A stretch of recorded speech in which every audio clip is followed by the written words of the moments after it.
मकनपुर गांव में एक छोटा सा घर था जिसमें शिवा अपनी माँ और बहन के साथ रहता था। कम उम्र में ही गरीबी और बेरोजगारी ने उसकी कमर तोड़ दी थी।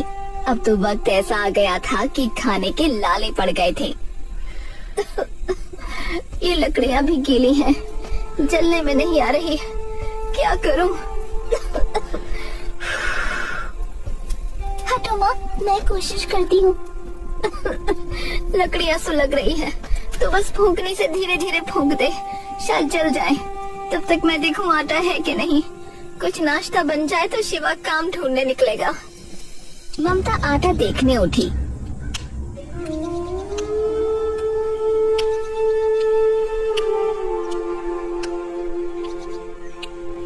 तो उसने देखा कि शिवा एक मूर्ति जैसे बैठा हुआ है। ए शिवा, क्या हुआ? तू ऐसे क्यों बैठा है? माँ मैं कुछ भी नहीं कर पा रहा हूँ। माँ, मेरे जिंदा होने का क्या ही मतलब है बोलो, जब मैं इस घर में एक पैसा तक ना ला सकूं तो। मेरे निकम्मेपन के कारण आज तुम सब लोग 2 वक्त के खाने को भी तरस रहे हो। माँ, अरे तू कैसी बातें कर रहा है? तू कोशिश कर तो रहा है ना। अरे माँ, कोशिश से घर नहीं चलता है। पूनम, ए पूनम, चूल्हा बुझा दे, घर में कुछ नहीं है। बिना वजह के लकड़ी बर्बाद मत कर बहन। पर हम लोग खाएंगे क्या? इस सवाल से घर में ऐसा सन्नाटा सा छा जाता है जैसे वहाँ कोई रहता ही ना हो। और फिर वो सन्नाटा टूटा ममता की खांसी से, और ममता ने खून थूक दिया। माँ, आप ठीक तो हो?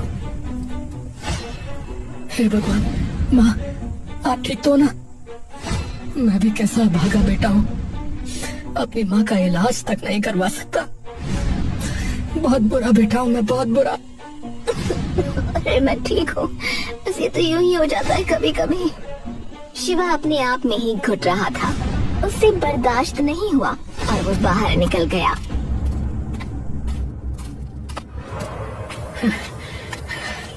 मैं अब इस घर में तब तक नहीं लौटूंगा जब तक कमाई का इंतजाम न कर लूं। हाँ, वरना न मैं खुद को माफ कर पाऊंगा और न पिताजी की आत्मा मुझे माफ करेगी। हाँ। वो शहर की ओर चला, इस उम्मीद में कि शायद कुछ काम हाथ लग जाए।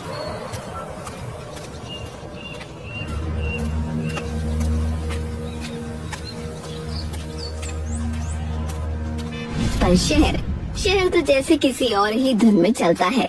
शिवा सुबह से शाम तक हर दुकान, हर फैक्ट्री के फाटक तक गया, लेकिन कोई फायदा नहीं हुआ।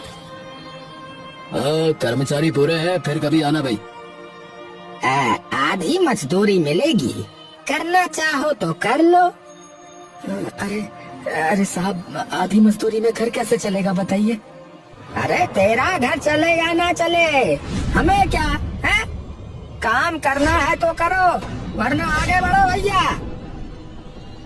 शिवा पूरा शहर घूमकर थक गया, उसके पैरों में जैसे जान ही नहीं बची थी। धूप से चेहरा काला पड़ गया था, पर वो पहुंचने की हिम्मत भी नहीं कर पा रहा था। तभी हल्की सी खुशबू आई, गले में अटके दुख को भी पल भर को बुला देने वाली। उसने गर्दन उठाई, सामने एक दुकान थी। लकड़ी के छोटे से तख्त पर कुल्हड़ सजे थे और उसके नीचे कोयले की धीमी आंच में मटन पक रहा था। उसके सामने लोग खड़े बड़े चाव से कुल्हड़ वाले मटन चावल खा रहे थे। अरे ये तो मैं भी कर सकता हूँ। कुल्हड़ बनाना तो मुझे आता है, और खाना, हाँ थोड़ा बहुत तो बना ही लेता हूँ। हाँ, मैं गांव में यही करूँ तो कितना अच्छा रहेगा।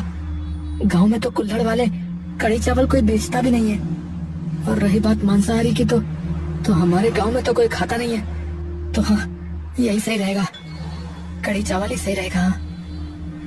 जैसे किसी ने उसकी पीठ पर हाथ रखकर कहा हो, चल अब तेरी बारी है। वो फौरन गांव लौट पड़ा।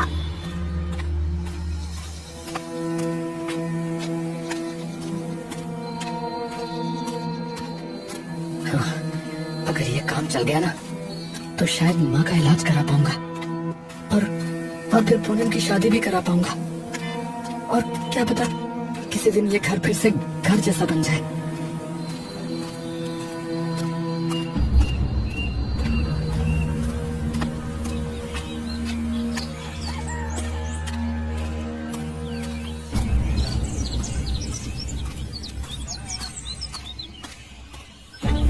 गांव पहुंचकर शिवा ने कबाड़ में पड़ा पुराना लकड़ी का ठेला निकाला, किनारे ठीक किए।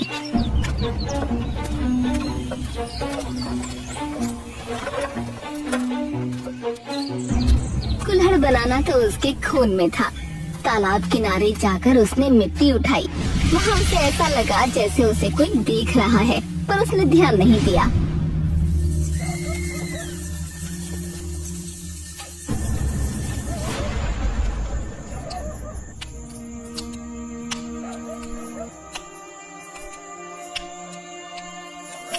भैया, रात के 2 बज रहे हैं, सो जाओ ना। अरे बहना, तू सो जा। देख, मेरी तो नींद उड़ चुकी है। अब ये तभी आएगी जब घर में पैसे आएंगे। तू सो जा, मेरी फिक्र मत कर, सो जा। शिवा, इतना मत थक बेटा। ऐसा क्या हो गया? इतनी रात गए तो कबाड़ में लगा पड़ा है। अरे माँ, आप भी सो जाओ ना। कल की सुबह कुछ अलग होने वाली है, देखना। बस अपने बेटे को आशीर्वाद दो माँ। मैं कढ़ी चावल बनाकर बेचूंगा कल से। वो तो हमेशा तेरे साथ है, पर कढ़ी चावल के लिए पैसे कहाँ से लाएगा? हाँ माँ, वो मैंने अपनी पुरानी साइकिल बेच दी है माँ। पर भैया, सिर्फ कढ़ी चावल कौन खाता है? यहाँ गांव में लोग कढ़ी चावल के साथ पुदीने की चटनी पसंद करते हैं। दोनों बनाना। पुदीने की चटनी? अरे हाँ, अरे हाँ हाँ, अरे वाह बहन, ये तो तूने बहुत अच्छा सुझाव दिया। मेरी समझदार बहन, कितनी अच्छी है तू।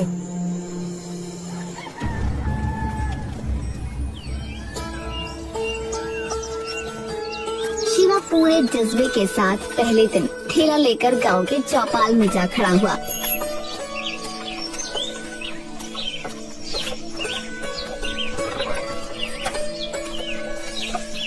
ठेला चमक रहा था। कुल्हड़ कतार में सजे थे। कढ़ी की खुशबू उबलते ही उड़ने लगी। लेकिन लोग आए, ठेले को देखा और बिना रुके निकल गए। किसी ने भी मुड़ कर न देखा।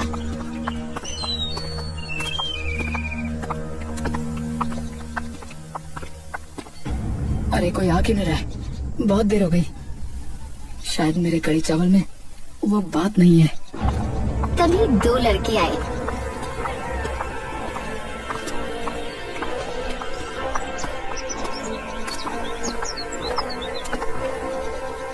ओए शिवा, एक कुल्हड़ दे, भूख लग रही है। हाँ, ये लो भाई।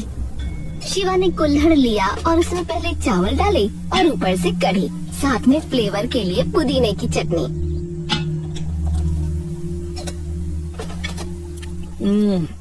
अरे यार, ये क्या बनाया भाई? अबे नमक ही नहीं है। अबे बनाना नहीं आता तो ठेला लेकर क्यों खड़े हो गए भाई? हैं? अबे इस बकवास कढ़ी चावल के हम कोई पैसे नहीं देंगे, समझा? हाँ, नहीं देंगे। दोनों लड़के मुंह बनाकर चले गए।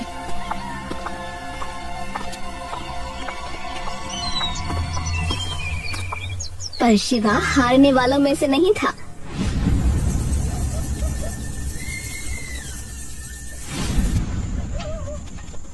रात को बैठकर उसने मसाले बदले, नुस्खा सुधारा, कई बार चखा, फिर चूल्हा बुझा दिया। दिन गुजरने लगे, पर ग्राहक गिनती के आते, वो भी मजाक बना देते।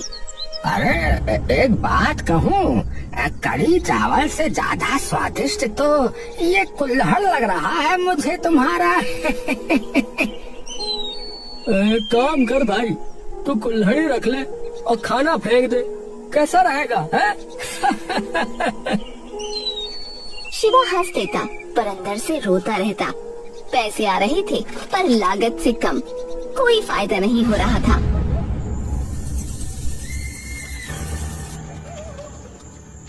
शिवा बैठकर सोचता।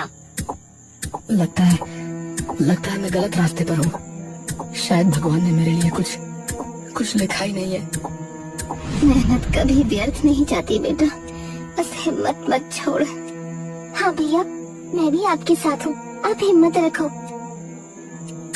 बहन, हिम्मत भी पेट खाली होने पर ना डगमगा जाती है, समझी?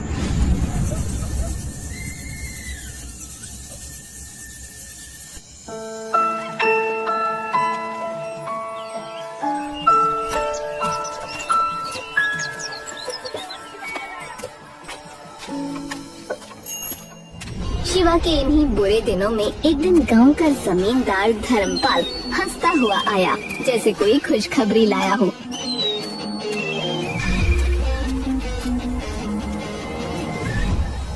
अरे शिवा, अरे सुना है ठेला नहीं चल रहा है तुम्हारा, है? अरे बड़ा दुख हुआ भाई, बड़ा दुख हुआ मुझे तो। अरे धर्मपाल जी, आपको मेरी चिंता कब से होने लगी? कोई काम है तो बताइए मुझे। काम? अरे वो छोड़ तू, जरूरी बात सुन मुझसे। देख, घुमा फिरा कर तो मुझे बात करने की आदत है नहीं। बात ये है कि मुझे जो है ना, तेरी बहन पूनम बड़ी पसंद है भाई। तो तू एक काम कर, पूनम को मेरे साथ ब्याह दे, बदले में मैं तेरी गरीबी मिटा दूंगा भाई। ठेला नहीं, दुकान खुलवा दूंगा, दुकान। अरे जिंदगी सेट हो जाएगी तेरी, वरना तेरी अभागी बहन से ब्याह कौन करेगा रे? शिवा के तन बदन में आग लग गई। वो गुस्से में चिल्लाया, धर्मपाल के बच्चे, मेरी बहन कोई चीज नहीं है, समझा? जिसका मैं सौदा करूं।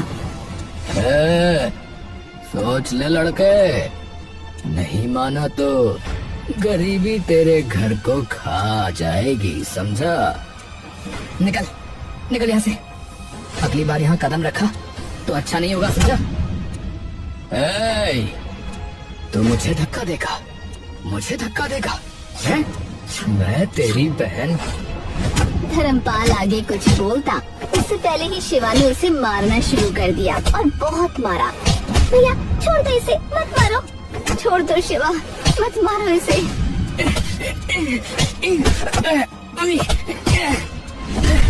मेरी बहन के बारे में बोलेगा, ये ले।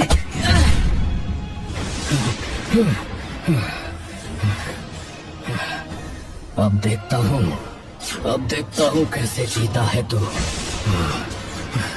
बच के रहना शिवा, तू तो गया। अबे जा, चला जा, वरना और पिटेगा, समझा?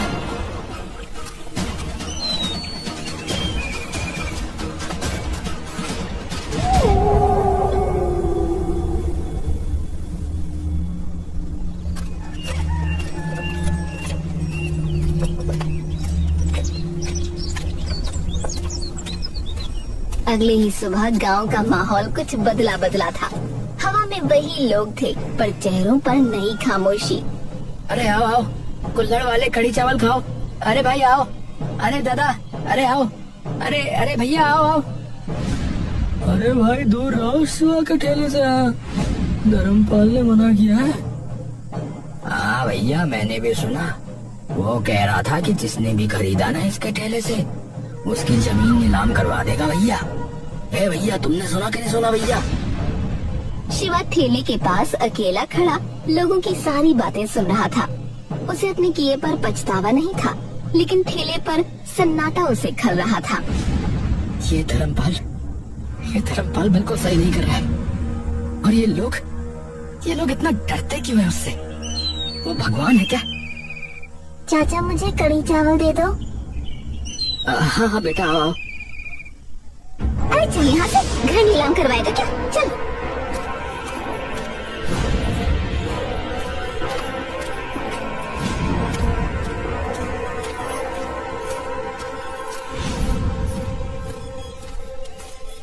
शिवा देखता रह गया। पूरा दिन उसके ठेले पर एक भी ग्राहक नहीं आया। घर में नमक, दही, चावल सब खत्म हो रहा है, और माँ की दवा भी। ऐसे कैसे चलेगा, ऐसे कैसे चलेगा? कुछ सोच शिवा। क्या करूं? धर्मपाल से माफी मांग लो क्या?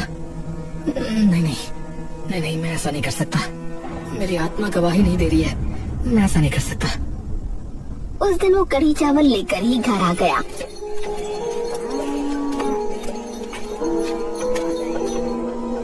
ममता खांस रही थी और पूनम रो रही थी।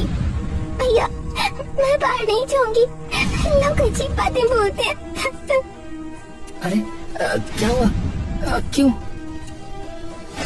कहते हैं मैं धर्मपाल की दुल्हन बनूंगी। ऐसा कभी नहीं होगा, ऐसा कभी नहीं होगा, समझी? तो चुप हो जा। और आज उसके चक्कर में बिल्कुल कमाई नहीं हुई, माँ की दवाई भी नहीं ला पाया। बेटा शिवा, दवाइयाँ छोड़ दे, मैं ठीक हूँ। अरे माँ कैसे ठीक हो? कहाँ ठीक हो? हैं? शरीर हिल नहीं पा रहा है आपका। मैं ठीक हूँ, मैं ठीक हूँ। कोई बात नहीं। अगले दिन भी कोई ग्राहक नहीं आया। शाम को तेज बारिश होने लगी सो अलग। इस बारिश में भीग रहा हूँ, टूट भी रहा हूँ। हे भगवान, क्या यही मेरी किस्मत है? अचानक एक बूढ़ा भिखारी जैसा आदमी उसके सामने आ खड़ा हुआ और बोला,